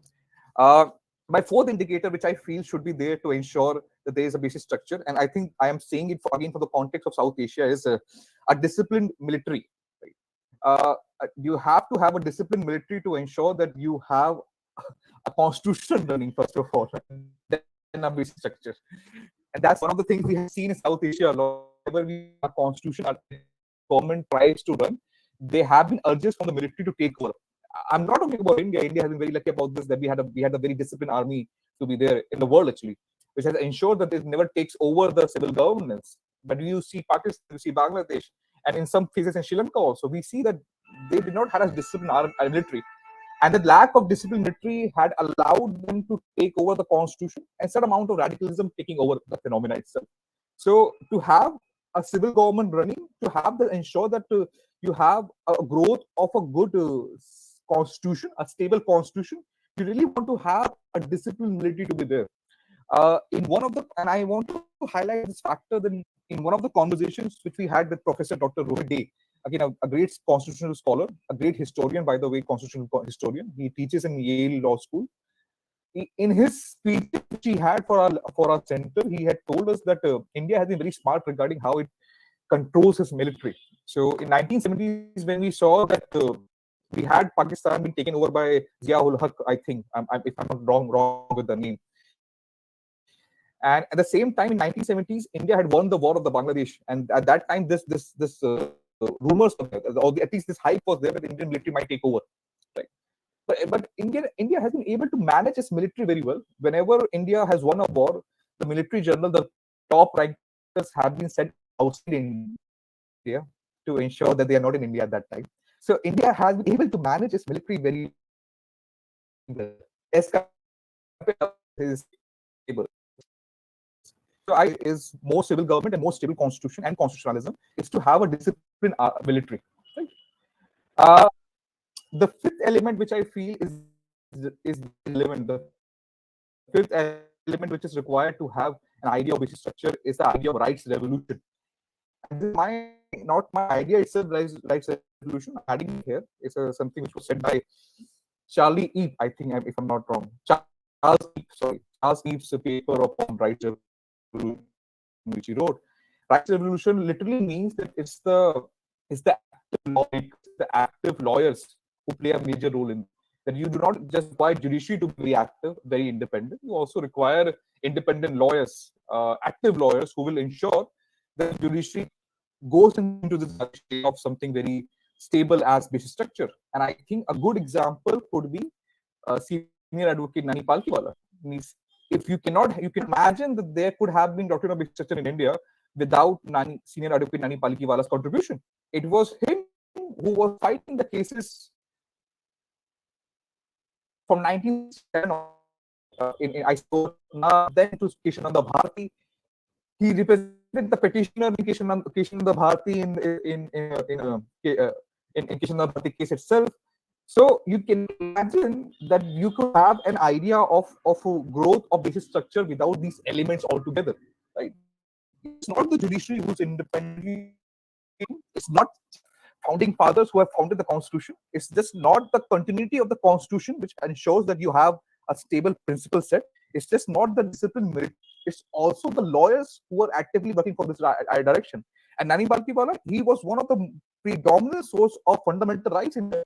If you read upon his any book, We the People or We the Nation, if you read his books, you come to realize the person who is pro fundamental rights. And he realizes this fact that the more the executive is getting powered in India, it might not be very good for the fundamental rights. It is his idea. He pushing for this concept in Keshananda Bharati in his arguments that we require to have certain safeguards for fundamental rights. And what is basic structure if not the prime object of safeguarding fundamental rights? What is basic structure if not the prime idea to safeguard fundamental rights? Right. So if you really want to ask me what, and this is what I want to contribute for my speech, is if these five elements are there, most probably your country will generate one idea of a basic structure, right? Yeah. So this is what I wanted to contribute altogether in this speech. The other thing which I really wanted to highlight was that something which was touched by Richard Albert sir was regarding how do you see the celebration? Do you see it as a celebration of the 50th years, or do you see it as a commemoration of the idea? Right? You have both the angles to it. I think as a constitutional law students, we have seen this phenomena in India that it's a power battle, And if I have to refer to the book of Supreme but not Fallible, the book quite categorically says this whole idea of basic structure is just a power dynamics where judiciary is taking over the guardianship of the constitution. Right? So we know that constitution is an abandoned child, and we know that the judiciary and the executive are father and mother who are fighting over the custodianship of the constitution. So if I quote that book, I feel that yes, this power dynamics also has a major role to play in this scenario. And from a South Asian perspective, I have put in my point forward. If you have these 5 elements, most probably you're gonna have a doctrine of basic structure for yourself. I'm open to questions to anyone here. Okay, Rashmi. Thank you so much, sir. Sir, a query. This is something that I'd also wanted to ask Professor Radberg, but paucity of time to advocate me from raising that concern. Sir, you had pointed out about the void, something that Masajid was also talking about, and we associate the abstraction inherent in the basic structure theory as something very virtuous and therefore something very, very powerful. You had also talked about judicial independence, sir. And in the NJAC instance, we saw how judiciary had identified judicial independence with judicial primacy in judicial appointments. Therefore, sir, given the context, especially the South Asian context, where the political and constitutional landscape is largely chaotic, do you apprehend that the basic structure doctrine is vulnerable to a subversion? This time, maybe not a political subversion, a judicial subversion, and therefore an associated degeneration. Right. Very good, Rashmi. Actually, very well put forward also in a very most eloquent way. There's a very good book written which is by the title of Endurance of the Constitution, and I'll appreciate everyone to read that book. Endurance of the Constitution. It's a good book which is there in our library also. One of the elements which I think that book highlights the factor is that why Indian Constitution was able to survive for this long period of time. And I think this is Indian Constitution, and then there's American Constitution, the two written constitution which have survived for a longer period of time. And you don't see other constitutions with a written constitution surviving this longer period of time. We have been very lucky, or something is there in the Indian masses that we are very constitutional in nature. We don't feel like, but we still are. Right? Keeping in mind, basic structure has been a great tool for the end of constitution. Right? It has been for this longer period of time. Keeping this mind of independence of judiciary, which you have highlighted, that how it is required, also yet there might be an abuse of that power also. If you're trying to, because in absence of that, this might lead to the degeneration of the constitutional ethos, which you highlight. And that's a very right point to make. We have to understand this phenomena very deeply. We have to separate our concept of basic structure from the concept of basic structure which might be there in the Western ideas. Okay, again, this is not a very South Asian consciousness putting forward, but we have to realize this fact that our executive tends to react differently as compared to how executive reacts in the Western side of Western thought process. Right? Our executive are trying, and this is basically South Asian perspective again. Somewhere down the line, our executives are more evolved into the idea of violence. And when I say violence, I do not mean a physical violence, but to an extent that they're ready to go to have their say be accepted. Right? So in that scenario, I think this push for an idea of independence of judiciary through an idea of judge electing the judge, or even justifying that idea altogether, it just seems like that this is our sense of basic structure. Right? This might not be fitting very well with other countries where you still want to have a check upon the judiciary itself, that they should not be abusing that power. But then you realize this factor in the case of a South Asian perspective, that there might be certain amount of violence. And when I say violence, I mean that the executive is ready to go to any extent to have his say accepted. Right. So in that sense, I think we have molded the basic structure in our own way altogether. Right. If yeah. Thank you so much. Thank you, Peter.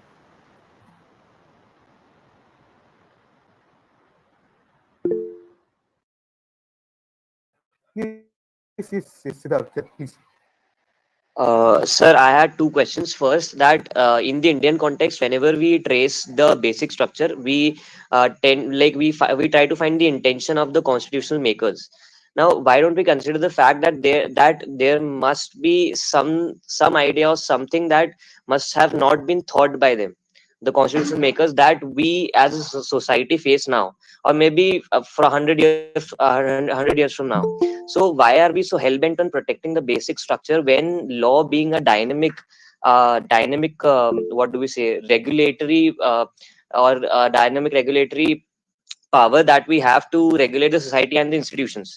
So it must be societal based or the circumstantial based, rather than trying to save the basic structure and not like put it into a reality or something. And the second, yes, and the second question is, sir, if you could answer the first question, then I'll pose the second question. Yes. Right. Sticking to your first question, first of all, I don't think so. Anyone is hell bent on defending the whole idea of basic structure from a concept of a founding father. I don't think so that they're trying to do that. I think, as Professor Dr. Yogesh Pratap Singh, a very famous constitutional law scholar across India, has made a statement. He says a constitution is not basically a political document; it is also a social document. Now, because constitution is a social document, certain things will remain the same and certain things will change. Right? Keeping that principle, that anecdote in mind, I think I can say the same thing for basic structure. The certain elements of basic structure will always remain the same, irrespective of the founding fathers. Your way of communicating the things might change. Right? I might be communicating with you in a different kind of language, but I'm still communicating with you. Right? So that idea of variations within the structure might be changing, but the structure will still be, because in absence of structure, you're not running a country, you're running an anarchy, and an anarchy is a majority, right? So I'm not saying that we should stick to a particular ideology or one particular period, but the idea is that structure is always changing. Okay, the certain elements are all constant, but within that certain elements, there are variations which are happening with time. Yes, sir. Thank you, sir. So the second question is, don't you think? Question. Don't you think that the basic structure, the principle of the basic structure are so generic that while interpreting, the judiciary has the power to limit the extent of it, which leads to basically the judiciary being more in power? Right, very good, sir. That's a very good question. I think this is a question of interpretation, which we tend to believe that it's a unwarranted say has been given to judiciary that they interpret the constitution as they want to interpret it. Howsoever, I'll still recommend you to read one book, and I think it's a very good book. It's a book written by Professor Dr. Sudhir Krishnaswamy. He's a great scholar, and he is the vice chancellor of NLS Bangalore right now. In his book, he talks about one particular interpretation. Interpretation is known by the name of structural interpretation of the Constitution.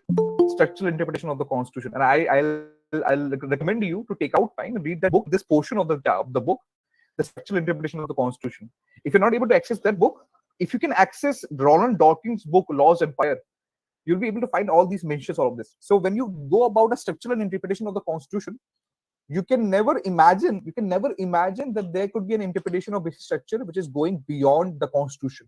It will always stay somewhere or the other within the premise of the Constitution, right? Though it's not written anywhere, but it will logically, you will deduce this factor. Oh, you know what? This is a right interpretation. So I'll suggest you to read that book, that chapter, basically, the structural interpretation of the Constitution. Yes. Okay, sir. Thank you. Thank you. Yes. Yeah.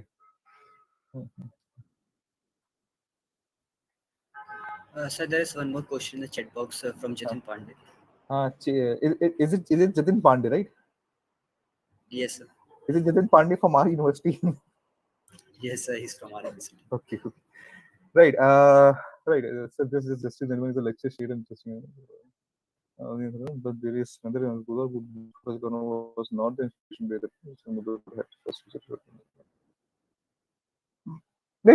there are two schools of thought, and I really cannot say, Jatin, if it was Professor Conrad who delivered the lecture first in BHU, or was it Jason Mudolkar who took the inspiration from a foreign court for the idea. I really cannot tell it particularly. If I go with IC Golaknath, IC Golaknath had a reference to the paper itself of Professor Nard. So if you take IC Golaknath as an authority, you might want to give inspiration. Might want to give Justice Mudolkar the upper hand and say, you know what, he came up with that idea earlier as compared to him. Okay, so let's be happy in that idea.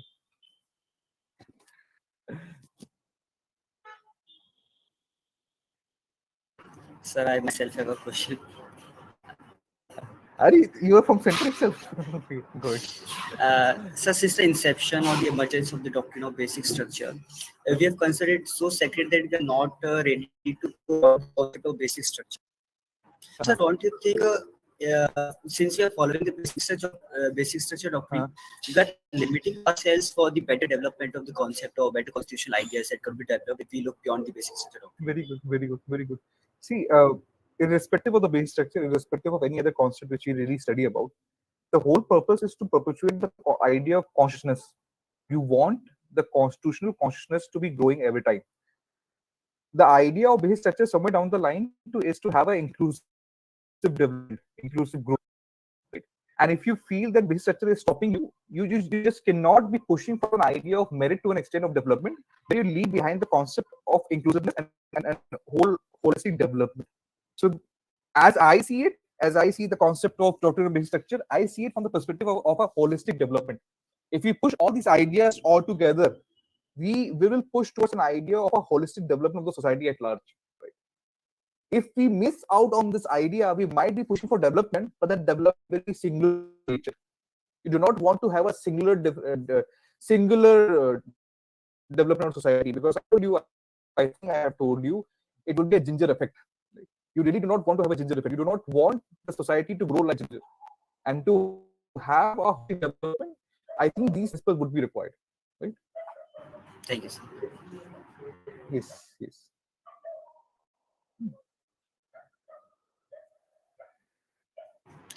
So,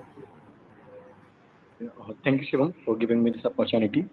Sir, on the parallel line of the Shivam and Siddharth's question, whenever we think about the doctrine of basic structure, it is like a masiha for the citizen of India, protector of the constitution, right? So there are two questions that popped up into my mind. The first, is there any, as you said that, I would like to know the constructive criticism of the doctrine of basic structure. That what could be the takeaway that we can take from this doctrine in order to evolve the constitution, because constitution is a living document. Question one. The question two is, whenever the judiciary try to interpret the doctrine of basic structure, or we can say whenever they try to increase the scope or extent of the domain of doctrine basic structure, they try to empower the people of the India, and somehow they try to limit the power of the government. So why they necessarily have to lay down, or we can say that laying stone, they rely on the idea that, okay, our founding father has said this line, and reading between this line, we could say this. So they time and again, they've relied on the founding father or the member of the Constitutional Assembly. Why don't they say that, okay, this is the right thing in current time scenario? And we can say, like in the next 50 years or 100 years, there might be ideas that our founding father has not thought about. So what is your thought on about that? Just upon that line, what do you think? What do you think they would choose? Okay, who do you think they'll choose to defend a particular doctrine, right? And there are several founding fathers, first of all, right? So there might be customization of founding fathers as per the doctrine which has to be defended. Yeah. Right. So there's a very famous case. I think this case has been taught to you guys. If not, it's a very good case to be read about. The case name is Supreme Court Advocate on Record Association. Yes, sir. It's a 1983 case, second justice transfer case. Yep. I also want everyone to read, in contrast to this judgment, the judgment of SP Gupta versus Union of India, 1981. Okay. Now, why do I say these two judgments? Right. In 1981 judgment of SP Gupta, what did they say? They say that, and see this. In 1981 SP Gupta judgment, they have quoted Dr. B.R. Ambedkar in such a manner that they quoted Dr. B.R. Ambedkar, showcasing that Dr. B.R. Ambedkar does not trust the Chief Justice as a human being, because even I think it's a 6th May 1948 speech of Dr. B.R. Ambedkar, which was utilized by in SP Gupta. Okay, and they're trying to defend the concept that the requirement to have a collegium. The president shall be the person of the judges of the Supreme Court. Okay, that's the whole concept of that. Justice P.N. Bhakti was emphasizing upon the concept of executive judiciary. It's a common law practice. While doing this phenomena, what the judge has done, the judge has quoted Dr. B.R. Ambedkar saying what? That's the Chief Justice, like any other human being, has the same amount of fallings, right? That as a human person has a falling, even Chief Justice has a fallings. So you cannot be trusting him to an extent that, oh, he'll do whatever he'll do right. Right? Are you getting my point? Can you hear me? Right? So this happened in SP Gupta when they said Dr. Ambedkar's speech upon this, right?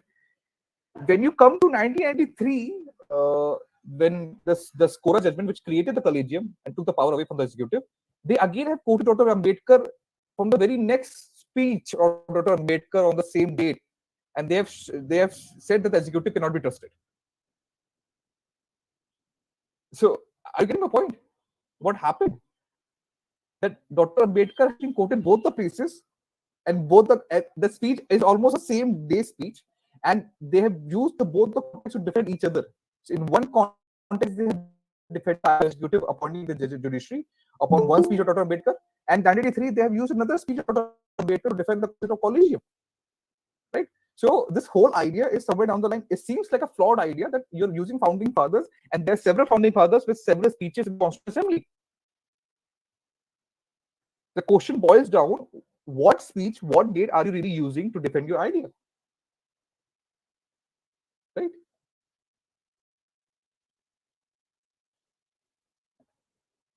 Okay, so at last, it's all come down to judiciary to cherry pick the speech, we can say, in order to fulfill the whatever intention. If you really go by the bare ideas, it is a power tussle somewhere down the line. You cannot deny that fact.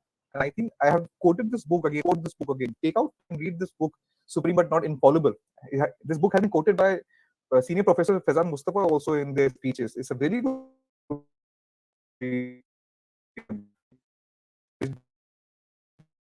between the actors.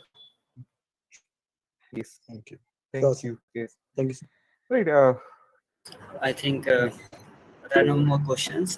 We can do the session. Yes, we can. Running out of time as well. Yes, we put this session to an end. All other questions which are there from the students itself, I'm more than happy to answer them during the classes. I'll be there. Right.